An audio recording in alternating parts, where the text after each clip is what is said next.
At 9 p.m. you're just in time for the program tonight. This is the Bottom Line KE. My name is Brian Amwai. Welcome to the program here on Lookuptv. We do welcome you to be part of it by engaging us on our socials at Amwai Brian, that is on Twitter or X at Lookuptv. On Facebook we are at Lookuptv. We are also live on YouTube, where you can send your feedback on those particular social platforms, and we'll be sampling some of it as we continue with the program tonight. Also tonight, you're getting it a little bit of an explain now on the issues to do with executive and the judiciary. There's a meeting yesterday. What does that mean for the judiciary and also the executive? Was it a right move? It has been castigated from different quarters. We get to sit down with Robin Korani, who is an advocate and also an analyst, to just try and make sense of that particular meeting later on. But first, these are the top stories tonight.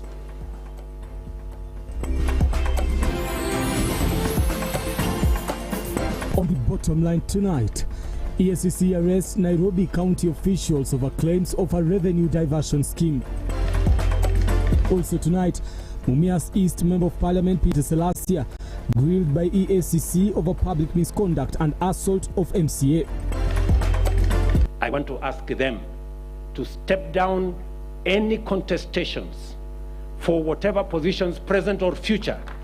And President William RUTO shuts down heated succession politics in the Mount Kenya region. Also tonight, we give you an exclusive into the riveting culture of the Abatere clan in Kakamega County. Alright, our sign language interpreter tonight is Josephine Ouko. Let's begin. The Ethics and Anti-Corruption Commission has apprehended 2 officials from Nairobi County over allegations of redirecting county revenue. Now, the 2 reportedly manipulated the Nairobi Revenue Service portal to falsely show full payment of fees, as Ian Kitani now reports.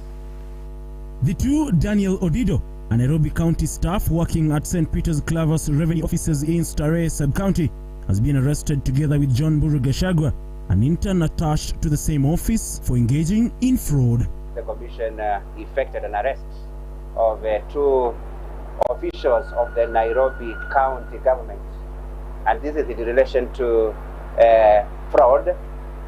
They attempted to divert revenue through manipulation of the Nairobi Revenue Service. Daniel Odido Ganje is said to have worked in cahoots with John Mburu, a Mount Kenya University student, to con a citizen who had gone to the offices to pay the annual parking fees for his commercial vehicles amounting to 45,000 shillings. The commission says that the duo advised the complainant to deposit the money to a private account belonging to Daniel Odido, and in exchange to be allowed to pay a lesser amount, with such instances termed as the reason behind county governments failing to meet revenue targets. But these 2 individuals told him that it was possible for them to work on the system, for the system to reflect that the payment has been made, even without any coin deposited. Based on the reports that we have processed so far, diversion of revenue is emerging as one of the main ways through which public funds are looted. It is because of things of this nature that many county governments are not able to meet their revenue targets. As the 2 await arraignment, county governments have been urged to ensure employees who man revenue portals are people of integrity in a bid to avert county resources being misappropriated. There is need to ensure that even the individuals that are tasked with the management of those revenue management systems are men and women of integrity. Without accountability measures, people would still continue to use the automated systems to divert revenue. And what happened yesterday is an indication of the bigger problem in several other county governments. Now, away from that, Mumias East Member of Parliament Peter Selassie was on the hot seat today at the Eacc offices in Nairobi as he responded to assault allegations and his public conduct. As Mervyn Getembe now reports, Selassie has downplayed the sermon, saying that the role of keeping MPs in check is mandated to the appointing authority, who in this case are his constituents. Is before the court. We respect the authority of the court, and we are not going to comment about the matter. until the completion of this process. Thank you. The Ethics and Anti-Corruption Commission today summoned Of conduct and behavior that is expected of state officials. Eacc spokesperson Eric Ngumbi, addressing the press, revealed that Salasya was grilled of allegations of engaging in unlawful conduct. He is currently before investigators to give his side of the story, and based on the outcome of the probe, then the commission will determine if there was indeed a violation of the law. The conduct of state officials is governed by the law, and therefore it is incumbent upon all the state officials to conduct themselves, whether in public life or in their private life. Speaking after his appearance before the Ethics and Anti-Corruption Commission offices at Integrity Center for grilling, the lawmaker stated that the role of keeping MPs in check is mandated to the appointing authority, who is in this case are his constituents. Kama mwanasiasa nasema ya kwamba hii mambo ya vitengo ya EACC lazima zitumike on equal basis. Usione ya kwamba ule mwingine anaitwa na ule mwingine, na maneno ya assault na conduct na mambo ya ethics, hiyo ni maneno ya appointing authority. Na appointing authority ya maneno ya kuangalia menendo ya mbunge ni mwananchi, ndio ako na nguvu ya hiyo maneno. The controversial lawmaker now says he will not allow any institution in the country to intimidate him, saying he still stands ready to be summoned further by EACC. We will not act like Peter Salasya. There are many things that have been going. I will not comment on that, but we will say that the law should be all equal to everybody. Mavin Getembe, Lookuptv. Now, President William RUTO has asked leaders in the Mount Kenya region to shun away from talking about succession politics. Speaking on Tuesday in Gilgil, Nakuru, the president said leaders should focus on developing the country in their various roles. RUTO said it is an insult to Kenyans for leaders to debate 2027 succession politics. Tunataka kusema katika hii region yetu ya Mount Kenya, we don't want anybody kujaribu kugawanya watu wetu along county lines.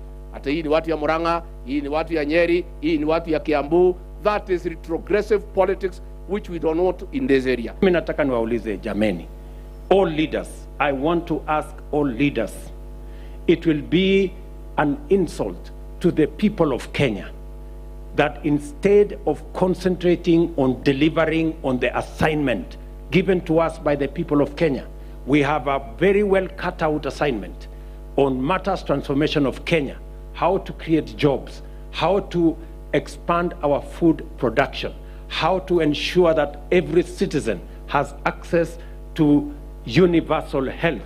Let me ask all leaders that we focus our attention on the delivery of the assignment that was given to us by the people of Kenya, especially any contestations for whatever positions people of Kenya. River has made it clear all, and as our reporter Henry Tende now files, the former premier says Junet Mohammed was being rumored to of the ODM party.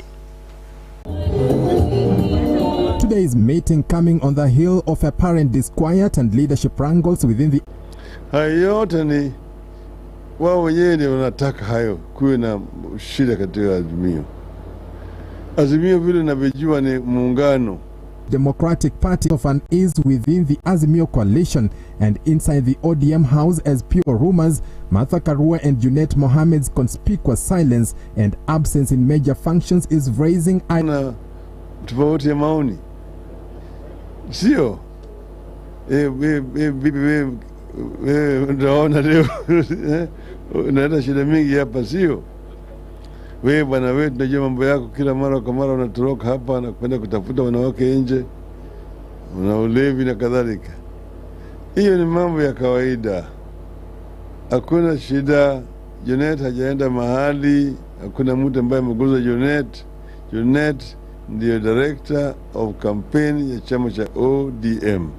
Learning from the last elections, the ODM party has hit the ground running to reorganize and strengthen at grassroots level ahead of the general elections in 2027.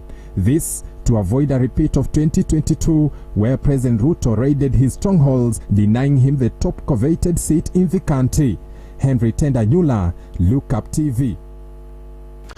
All right, the report by Henry Tende Anyula takes us to our first break here on the Bottom Line KE. And just a reminder, later on we'll be having a conversation to take us talk on the meeting yesterday between President William Ruto and the judiciary led by CJ Martha Koome. What exactly does that mean? We'll be having that conversation later on the program. So continue engaging us at Lookuptv across social media platforms. At Amwai Brian, that is on X.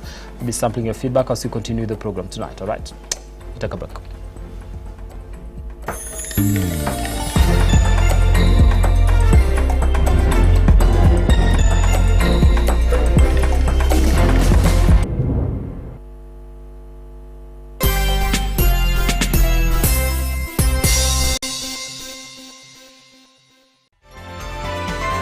Infinity Industrial Park is one of the largest private industrial parks located along Eastern Bypass, Nairobi, which provides modern infrastructure for smooth operations for industries and business enterprises. Infinity Industrial Park offers world-class amenities and facilities with wide roads, a police station, a power substation, fire station, public transport stage, hospital, and shopping mall. In addition, Infinity Industrial Park also offers CCTV cameras, 24-hour private arms power connection, added to public utility, canteen, and dining areas. Sail on the golden opportunity to invest in Infinity Industrial Park fully serviced warehouses at a special price of 3,569 Kenyan shillings per square foot. For more inquiries,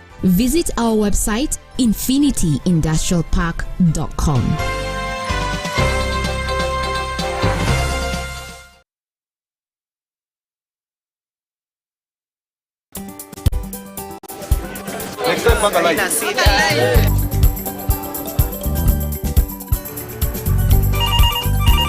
Tere, mambo ni mawili, kufikisha, kumwaga na kurudi. Kulala ni mwaka mpya.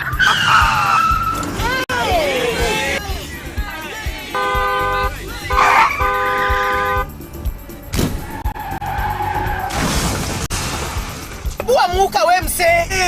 Nini mbaya? Wewe kwani wani vile dereva anaendesha gari vibaya, lazima tususe. Anaendesha gari na kwa simu the whole time, hata angalia barabara.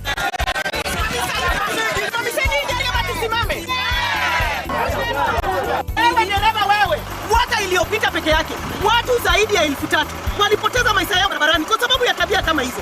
Hautatuangamiza tukiona. Naomba msamaha, nitampeleka vizuri. Si wameomba msamaha. Sasa tuende tusafiri kwa mwendo wa aste. Dere Smart hufikisha abiria salama. Ujumbe huu umeletwa kwako na NTSA kwa ushirikiano na European Union.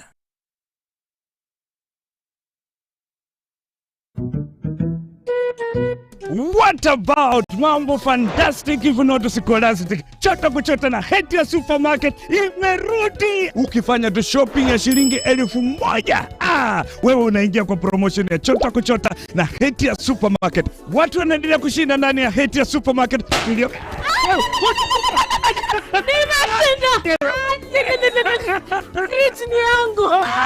Nasema ni nakwambia kwamba chota kuchota. Unangoja nini? Magari 7 za kushindaniwa, TV, fridge, microwave, shopping vouchers, school fees vouchers, instant prizes na zawadi zingine kemkem. Chota kuchota imethaminiwa na Hetia's Oven Fresh Bakery, Gigabyte, Mount Kenya Milk, Clover's Food Products, Velvex, Magic Drink, Shindi, Fresh Fry, Arimis Jelly, Cabernet Water, Dettol, Ketepa, Meta, Glucose, Coca-Cola, Rosy Tissue, Big Giant, Elbins, Unilever, Fresh, Unga wa Dola, Blue Band na Pasta Star. Shindano la chota kuchota linaanza tarehe 1 Disemba hadi tarehe 10 Februari mwaka 2024. Hetia Supermarket, a world of choice.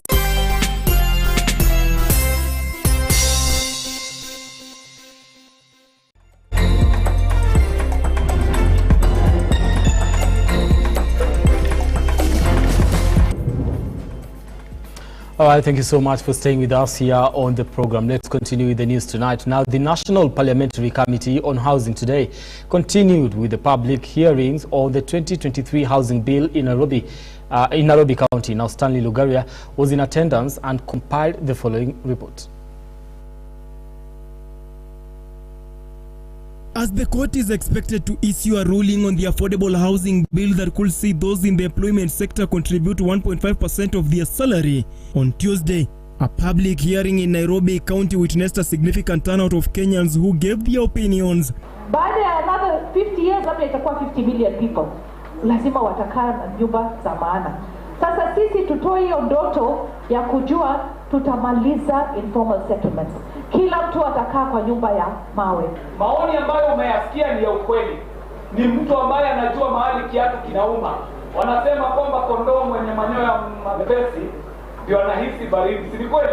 The public now wants Parliament to enact into law so as to ensure the residents of the slum areas where the houses will be built are allocated the facilities as primary beneficiaries. Sheria ikuwe ni sheria yenu, si sheria ya wadosi ama sheria ambayo inakandamiza wananchi. Na mimi nataka muentrust committee na hiyo nafasi ya kuangalia vile hii sheria ya housing itaweza kuwa sheria ya wanakanairo, sheria ya wananchi wote wa Kenya. Among debatable issues arising was coming into terms of how much every single cube will cost, only to realize it is much costly than what is proclaimed. During the hearing, it was realized that houses with the 60 square meters are estimated to cost up to 25,000 shillings, including a monthly service charge of at least 3,000 shillings. Na hao wabunge wote waliniunga mkono vile nilisema ile amendment nilileta kwa bunge ya kusema hii pesa yote tunakusanya isiende mahali pengine, iende tu kwa housing. The participants of today's session are now calling on the government to abolish the penalty set for the members who fail to pay monthly contributions on time. This tax or this housing levy is not a Robin Hood tax. We are not here to unclothe Peter so as to clothe Paul. Previously, the courts during a ruling to suspend the levy had faulted the Housing Committee for not conducting public hearings across the country. However, the situation has since changed after the court suspended its decision, giving room for the lawmakers to now rectify the mistakes and make changes so as the Affordable Housing Bill 2023 sees the light of the day. Kuna yule engineer wa MSME alisema mko na 79 items, lakini kwa ujenzi ni 5 tu zinatumika. Tafadhali tupatie list ya the 79 items. Tukimaliza kuzunguka huku, tutaingia kwa hizi mijengo. Ili tukue na list yenu tuulize, mbona koji hazijatoka juakani? Mbona knobs za milango hazijatoka kwa watu wetu? Kwa hivyo ni vizuri tupatie hiyo list na pia mjue kama kamati tunapanga. Tukifika kwa hizo mijengo, tutaita developers, tuite suppliers, tuite watu wa hardware, tuite artisans, tuketi pamoja tuulizane hao watu wa hii area wanasaidika aje na hii mjengo yao. Stanley Lugaria, Lookuptv. All right, now President William Ruto has defended Monday's meeting with Chief Justice Martha Koome and National Assembly Speaker Moses Wetangula, saying it was necessary in the fight against corruption. Now, speaking at the Gilgil Technical and Vocational College in Nakuru, the head of state pointed out that the three arms agreed that that vested interest, corruption, incompetence, and derailing developments. Yesterday, we convened a whole of government summit between the judiciary, the legislature, and the executive, so that together we can deal decisively, firmly in the development of our country, that many citizens an opportunity to get treatment, that is denying many citizens their rights as provided for in Section 43 of the Constitution of Kenya, economic and social rights. And I want to promise the country that together, united, we are determined Kenya.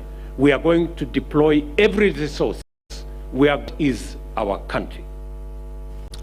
All right, now that is President William Ruto defending his meeting from different quarters, especially the opposition, calling it irresponsible. And right now, I do want to engage my guest here in studio, Robin Karani. Thank you so much for making time for this short interview that you're about to have. Thank you so much. Thank you for having me. All right, now let's fight later.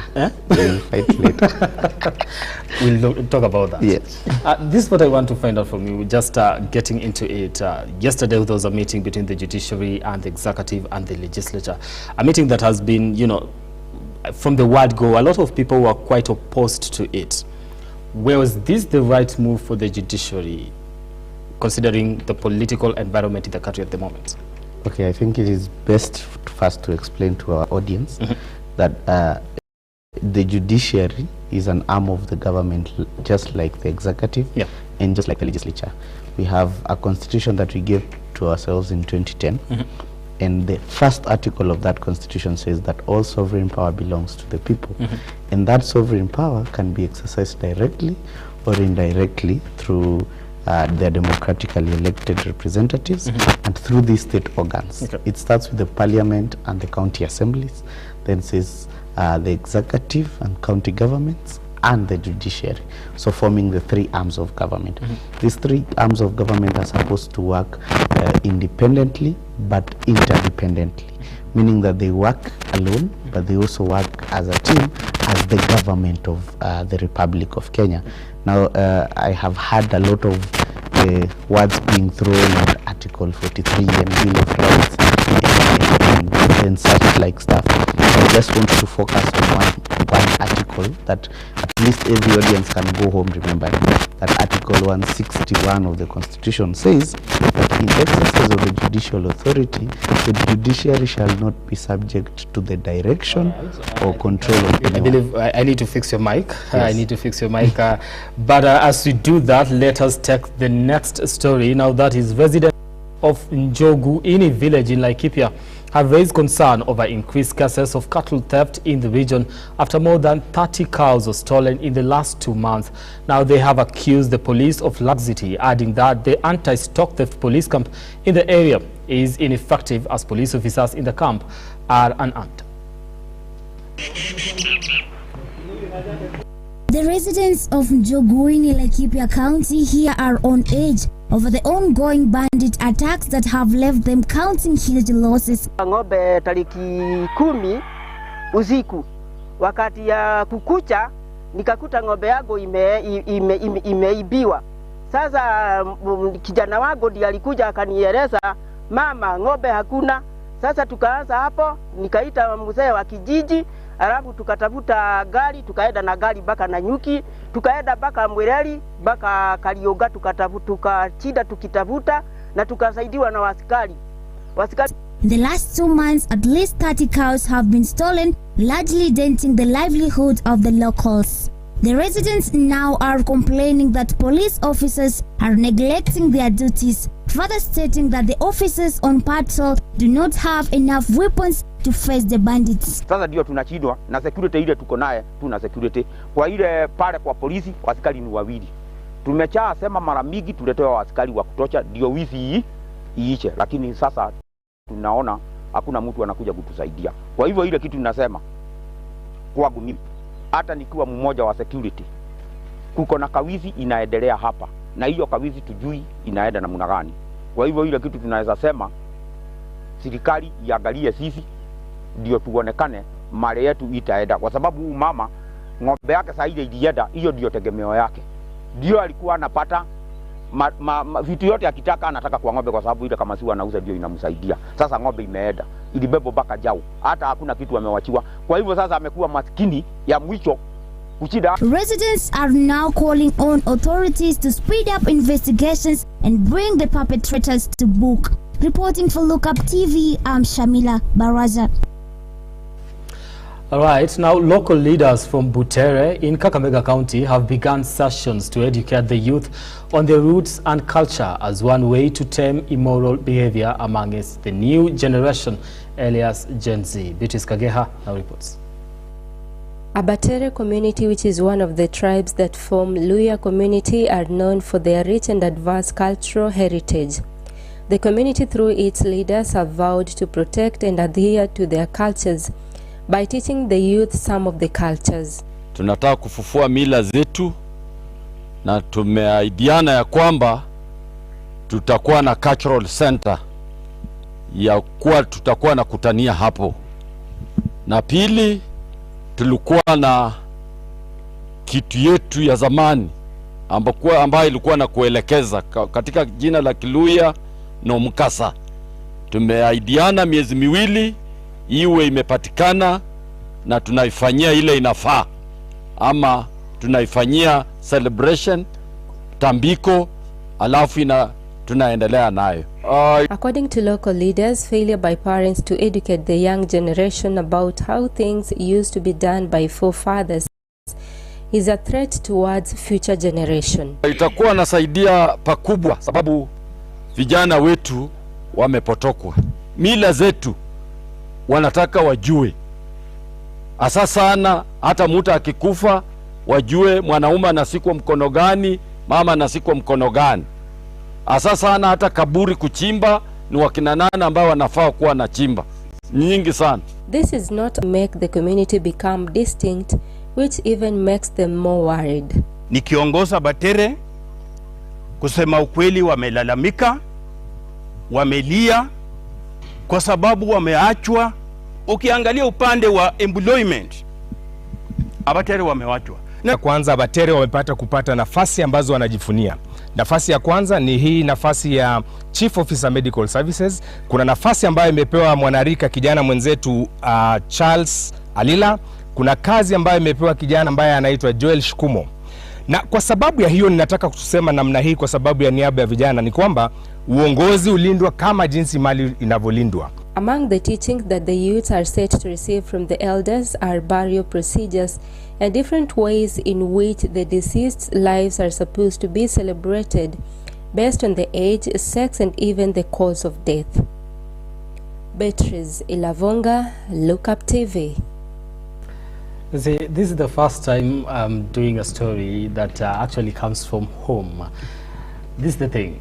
My morals are okay. As far as tradition is concerned and what you're supposed to do, maybe I should get back there and get a lesson or two, especially in the burial rites and all that, because I think there's missing something there. But yeah, Butere is where some of us were born and raised. All right, let's continue with the conversation here. I want to go back to our conversation here with Robin Karani on the issue of the judiciary and the executive. We are talking about how these three arms of government actually interdependent. Yes, they do function separate from one another, but also depend on one another to some extent to, you know, get to be called a government. Yes, so you have to understand that we used to be told that when you were in primary school, that one arm makes the law, the other enforces it, and the other one executes it. So that's how it has been from the time before even we had the new constitution. But then people keep forgetting that there was that article 161 that was not put there by mistake. When they had to put it in a constitutional authority, it was to avoid certain instances in which the executive or the legislature would be seen to be directing what the judiciary is doing. And that is how we started this conversation. Now the president calls what he had a summit, but you and I both know that the legislature is in his pocket, so he cannot claim to have brought the three arms together because the executive and the legislature are joined at the hip as it stands. They just rubber stamp what the executive is doing. Now we only have the judiciary to fight for us, and then we have a chief justice that is sort of scared of the executive and falls at the first instance. Do you think that is what happened when they actually agreed to have this particular meeting? Well, we can look at it from what was the outcome of that specific meeting. And you can remember that for that meeting to happen, we had issues of, you have had the president talk about them, about vested interest, corruption within judiciary. And so most of us, what we were expecting from such a meeting was the executive laying it bare that Judge so and so, officers X and Y have done A, B, C, D, and that is why we believe that there's a lot of corruption in the judiciary. But instead what we had was some men and women in suits dining together, and at the end of the day we had a statement that they have been given additional budget and they will be given vehicles. So what is in it for Kenyans per se? What exactly was all the fuss about? Because they kept on reiterating that the three arms of government have agreed to fight corruption. That is a constitutional mandate. They have been doing that. If at all there was one person who was not doing that fight for corruption, he or she should be resigning or be removed from office. How can you meet to tell us now we have agreed to follow the constitution?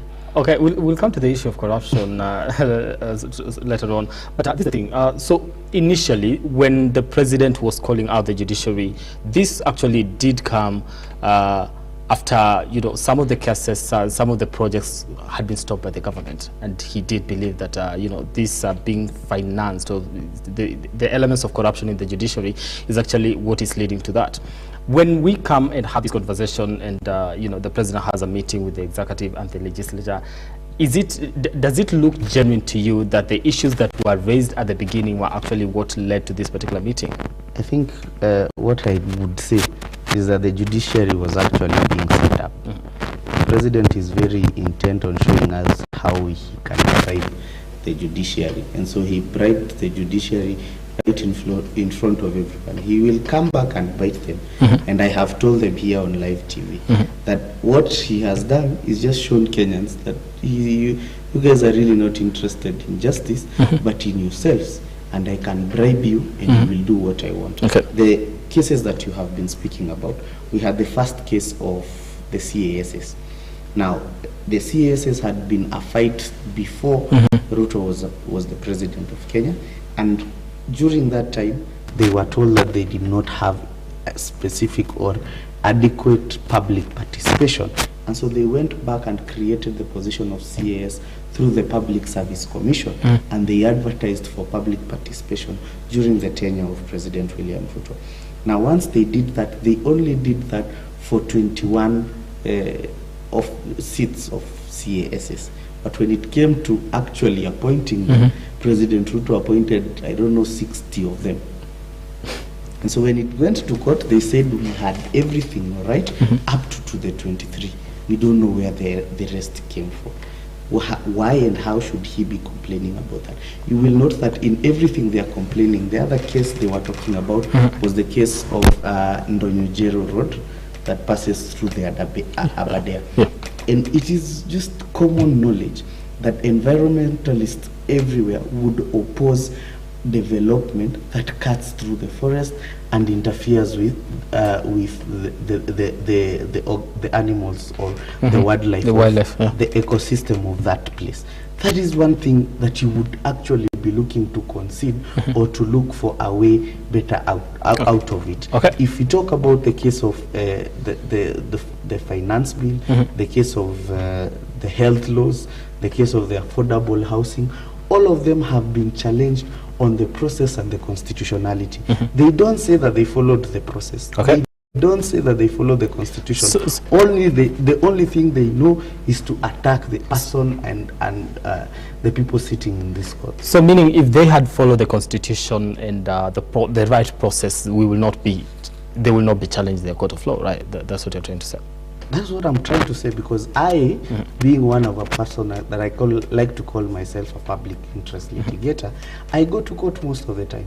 And I even go to court on things on my own behalf against the government. I have gone against IEBC, I have gone against Mike Sonko, I have gone even against the previous regime, the likes of Matiang'i. I have gone to court against them. And not because I had been paid by, let's say that time it was Kieleweke and Tangatanga. Tangatanga were not paying me to go and do whatever I was doing. But during those times, I used to stand with something that I believe, and even now, up to now, I stand with something that I believe is right, and I believe is true, or is fair to the people. Let me come to now how people will look at the judiciary at this particular moment, because yes, this is one move that even the Law Society of Kenya said you don't have to meet the president, don't do that. And also when they're actually protecting the judiciary and also castigating the president for attacking it, what perception will will people have on the judiciary as we move forward with this? Lawyers, as lawyers, we like to derive our things from principles. There's a principle that we like referring to that says that justice must not only be done, but must be seen to have been done. Yes, you can do justice to something, but it also matters that people actually perceive what you have done as justice. Now, the moment that you tell me that once CJ Koome met with President RUTO and they were given cars and they were added budgets to add judges, then all of a sudden the health laws have been allowed. We have relaxation on the finance bill that had been taken to the Court of Appeal.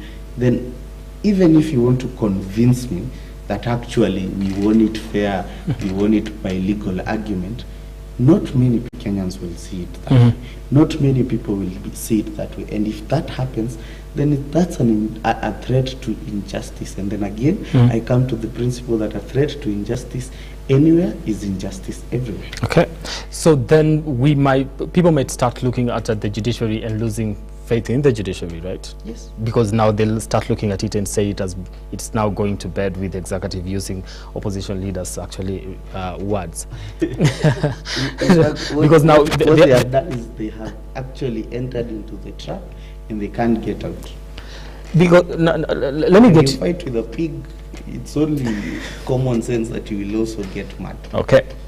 Let me get to this separation of powers as we wind up on this conversation, because we do believe the institutions that are supposed to be fighting corruption and all that. We have the executive, the legislature, and also the executive with their own mandates. Now, where do we draw the line as far as the executive, the legislature, and the judiciary actually, is concerned in terms of what they're supposed to be doing? Where do they meet and where do they drift apart? Now, to begin with, we have to understand that we actually made it a point as Kenyans to have a commission, an independent commission, to deal with issues of ethics and anti-corruption. Okay. We also made sure that we removed the office of Director of Public Prosecution from the office of the AG and made it an independent office on itself to prosecute crimes in this republic. Now, with two such institutions, you have the executive that is also mandated or within its arms has the National Police Service, and under it has the Directorate of Criminal Investigation, which actually investigates this kind of things. Now, with such an elaborate process and such clear definition of institutions and processes of how things are supposed to be going, how would you come and talk of corruption at the very tail end? Before that matter of yours gets to a judge, it went through a police officer or a DCI or whatever you would like to call it. Then it went through the office of the Director of Public Prosecution, who actually preferred charges against you. Then it was brought to court, and you pleaded guilty or not guilty, and then you had an opportunity to interrogate that evidence, and then the judge now can sit and make a determination on your matter. It would appear as double speak when you're coming to speak of corruption at the very end, when you had all these processes that you don't seem to be following up on.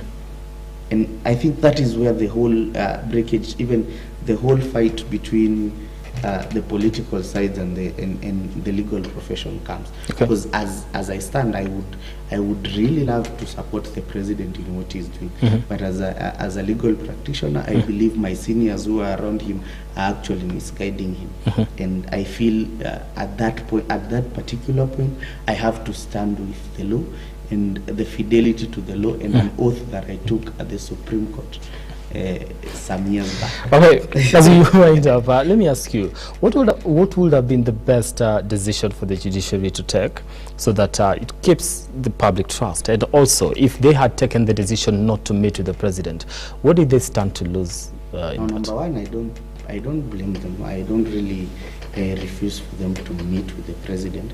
But it would appear that they went to the president, and it's not the president or the other arms that came to the judiciary. It's actually the judiciary and the legislature went to the executive. And that is where all the fuss begins. In my own assessment, or the moment the president started making the points that he was making, and we saw CJ Koome stand up and say, you are trending on the lines of anarchy. And this should not happen. We have a process of how you can complain about judges and stuff like that, and what is affecting the judiciary and the fight against corruption. From that moment on, we were sort of hoping that Martha Koome would be the bigger person, quote unquote, and stand firm on this is the procedure. We had the deputy president threatening to bring evidence against a judge that he actually named. And sorry to say, but that was actually bad manners. That is not even politically, and as a leader, that is actually bad manners. So don't go into the person of a judge or a judicial officer in terms of a case that was before that court. It just appears to be bad manners. But at that rate, you would see that he promised us 215. He's an honest man, but that 215 never came. Well, a meeting was promised. There was willing for dialogue, so that had to wait. What was the outcome of that meeting, and what was the outcome of the threats of vested interest? And mind you, I want to remind you that President Uhuru and CJ Maraga had this sort of fights. We saw them, and it went to the end. And at least at that time, Maraga was not cowardly and was not going to State House to get the cars. He was standing outside the Supreme Court to ask for his cars from the Supreme Court. In as much as it was a very personal self-interest, but it appeared to be he was standing firm. Well, I believe when Martha Koome was coming to office, because I remember covering that particular story, during the interviews, one of the interviews, she was actually asked, when it comes to a point where you are at loggerheads with the executive, how do you handle that? And she said, okay, I'll figure out how we can have a conversation on the same. And she did that. So we gave it to her. She had a plan on how to deal with the executive. It actually comes to bite people back from what you speak. When Martha Koome was coming in, President Uhuru was still in office. And President Uhuru had become adamant that he was not going to appoint some judges who he accused of having questionable character. And that was a whole debate. Martha Koome survived it by accepting for at least half of them to be sworn in, and then she will deal with the next president. So the next president would come and say, this is wrong, this is interfering with the judiciary. Once I am sworn in, the next day we swear in all those judges. They were sworn in at 7 a.m. And now you want to come and say those judges are corrupt. I tend to sit and just ask, wasn't President Uhuru telling you this from the very beginning? Okay. Now, let me ask you, because this is the final question. This is the thing. 30 days, they have to come up with a proposal and present it on a plan on how they are going to, fight corruption together. So then where does this leave the other, institutions that are mandated to actually do this particular job? That's the one question that all of us are asking ourselves. When we accuse them of doing an illegality, that is where we come from. Because unlike what we had President Uhuru do, you remember when he was trending of saying, munataka nifanye nini? He had actually brought all these offices to State House. And he had sat the judges, the AG, the DPP, the Auditor General, Eacc, and asked them, so I have given you budget, I have given you what you have asked for. Why is it that we are still losing money to corruption? Why is it that no one is being prosecuted or convicted? And the judges will say, oh, prosecutors bring feeble cases. The prosecutor would say, I don't deal with evidence, it's the work of the police. The police would say, I come with evidence, and then once I bring it there, money talks in court, and I don't know, everything just disappears. And in that quagmire, that's when the president asked, sasa mnataka nifanye nini? And that one was trending. Now when we have the summit of these three arms of government, they kind of seem to forget or exclude other offices that are supposed to be independent and those that no one, including when I say you cannot interfere with the judiciary, the same is applied to the office of the Director of Public Prosecution. So if at all you want to come up with a plan of how you want to deal with corruption and you don't involve the DPP and you don't involve the Eacc, then what constitution are you following? Okay, you work in the corridors of justice. Why does it take long? Because this is one of the things that the president did raise today. You know, we want to see expedite when it comes to cases of corruption. We want to see these things actually move so that a case does not stay in court for 30 years, giving reference to Anglo listing. So what happens? Is it lack of evidence, lack of proper, you know, arguments in court? What happens? Why do we take long when it comes to convicting people who are... Now, number one, you have to understand that you have to exhaust all processes of appeal. So sometimes the case is at the High Court and it's concluded within time. Then those people take it to the Court of Appeal. I'll give you a small example. In 2022, I was vying as an independent candidate. And we came up with a coalition of independent candidates. And the IBC seemed to shun that. And then they asked us for copies of IDs of the supporters that had signed our nomination forms. And we took them to court. And luckily, we won. And we're told that requirement should not be there. What the IBC did is we won on 29th July. It was on my birthday. It was a gift. Yeah, just a week to the elections. Then they went to the Court of Appeal, said they wanted to appeal the decision, and then asked for stay. So they stayed those orders until after election. Then after elections, they abandoned the whole thing. Okay. So at the end of it all, it appears that the case took long, but they actually just did with some technicalities. Okay. But we have had some breakthroughs. When we had the new constitution, we had two courts that we removed from the High Court. That's the Environment and Lands Court and the Employment and Labor Relations Court. There had been suggestions that we also establish the Anti-Corruption Court as a separate court with the jurisdiction of the High Court. We have had another one introduced lately called the Small Claims Court that actually takes 90 days to be concluded for claims that are below 1 million shillings. And by and large, we are coming on clearing that backlog. But we will not do it if we are doing it while some people here are trying to hold others ransom and give them cars so that they can do what they want to be done. Okay, thank you so much, Robin Karani, for your insight on this particular conversation. I really do appreciate your time. And up next, we are taking sports.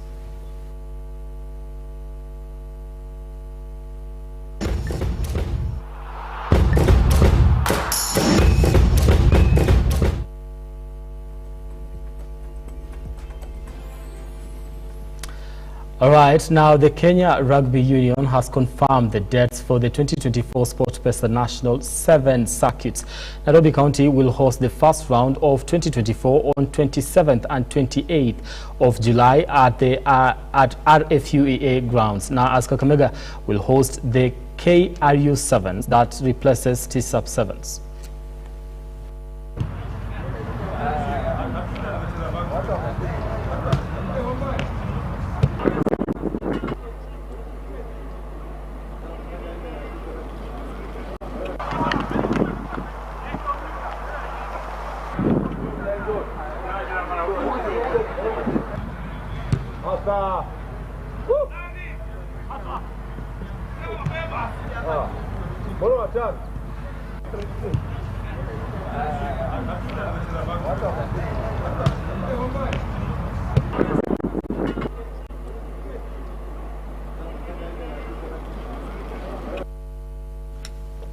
All right, tonight fixtures, 2 matches of Group D will be played tonight at 11 p.m. as Group D leaders Angola will lock horns with Burkina Faso in a nerve-wracking encounter to top the group.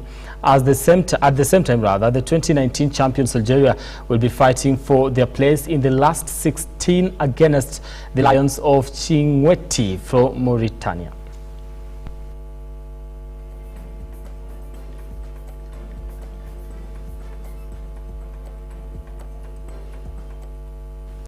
All right, tonight, let's take this. Chelsea will host Middlesbrough tonight at Stamford Bridge at 11 p.m.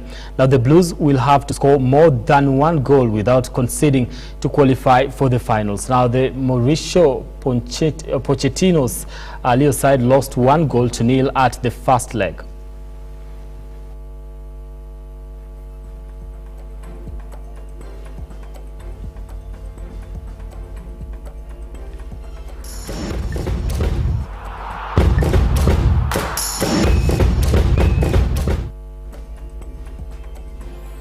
All right, thank you so much for your time and trusting us to bring you up to date with the news making headlines across the country today. My name is Brian Amwai, and I'd like us to do this again next time. Do have yourselves a lovely night. Our sign language interpreter tonight has been Josephine Oko. On behalf of everyone that made this one a success, I do want to thank you so much for watching. Good night.